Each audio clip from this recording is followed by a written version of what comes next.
நீங்க ஃபீல் பண்ணக்கூடிய எந்த ஒரு எமோஷன்ஸும், முழுமையா உங்களுக்கு தான் அது சொந்தமானதா இருக்கணுங்கிற அவசியமே ஃபர்ஸ்ட்டு கிடையாது.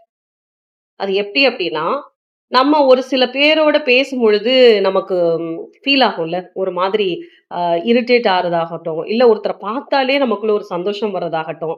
ஒரு சில பேரோட கொஞ்ச நேரம் நம்ம பேசிட்டு இருப்போம். அவங்க ஷேர் பண்ணிட்டு அங்கருந்து அவங்க மூவ் ஆன் ஆயிடுவாங்க. ஆனா நமக்குள்ள ஒரு ஹெவினஸ் வந்த மாதிரி உணர்வோம்.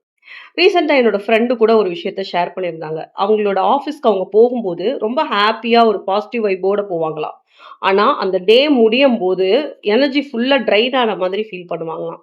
ஏன்னா, அவங்க பர்ட்டிகுலரா ஒரு கொலீக பத்தி அவங்க ஷேர் பண்ணியிருந்தாங்க. அவர் எப்ப பார்த்தாலும் ஒரு கம்ப்ளைண்ட்ஸ் பத்தியும், நெகட்டிவிட்டி பத்தியும், இருக்கிறவங்கள பத்தின ஒரு விஷயங்கள நெகட்டிவா ப்ரொஜெக்ட் பண்ணிட்டே இருப்பாரு.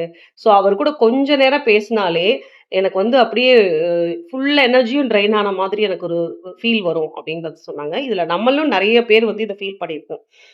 ஒரு ரூம்க்குள்ள ஒருத்தர் என்டர் ஆன உடனே அந்த ரூமே வந்து ஒரு கலகலப்பா மாறுறத பார்க்க முடியும்.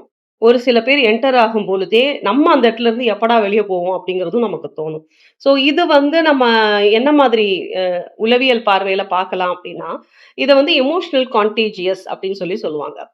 ஆ அதாவது நம்ம ஒரு விஷயத்த கேட்கும் பொழுது, பிறர்ட்டருந்து ஒரு விஷயத்த கேட்கும் பொழுது, நம்ம வந்து முழுமையா அதுக்குள்ள பயங்கர ஓவரா நமக்கு தெரியாமயே இன்வால்வ் ஆகுறது. கான்ஷியஸா அத நம்ம வந்து அட்ராக்ட் பண்ண மாட்டோம். அத வந்து நம்ம என்ன பண்ணிட்டு இருப்போம்னா, அன்னோயிங்லி அத அப்சர்வ் பண்ண தொடங்கிருவோம். ஸோ அந்த ஒரு வலி உங்களுக்கே வந்த மாதிரியும், அந்த பிரச்சனையில நம்மள பொருத்தி பார்க்கிறதும் தான் இதுக்கான காரணங்கள். ஸோ அப்போ இந்த மாதிரியான விஷயங்கள் என்ன ஆகும் அப்டின்னா, யார் கூட நம்ம பேசினாலும் அந்த அந்த எமோஷன்ஸ் வந்து அப்படியே அவங்க போனதுக்கு அப்புறமும் நமக்குள்ள அது பயணிக்கும். அது பாசிட்டிவா இருக்கும் பட்சத்தில பிரச்சனை கிடையாது. பட் நெகட்டிவிட்டிய நம்ம ஓவரா அப்சர்வ் பண்ணும் பொழுது, அதோட நம்மளோட மென்டல் ஹெல்த்தையும் கண்டிப்பா பாதிக்கும். அதுக்கு இப்ப 2 விஷயம் நம்ம பிராக்டிஸ் பண்ணணும். அது என்ன அப்டின்னா, 1 ஒருத்தரோட விஷயத்த கேட்கும்போது, அந்த பிரச்சனைக்கும் உங்களுக்கும் எந்த நேரடி கனெக்ஷன்ஸும் கிடையாது அப்படிங்கிறத பதிவு பண்ணிக்கணும். இன்னொன்னு ஃபுல் அவேர்னஸ்ல இருக்கிறது.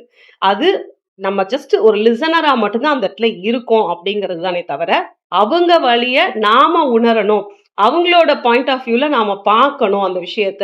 அந்த இடத்துல நம்மள பொருத்தணும் அப்படிங்கிறத வந்து முயற்சி பண்ணக்கூடாது. Because mental health matters.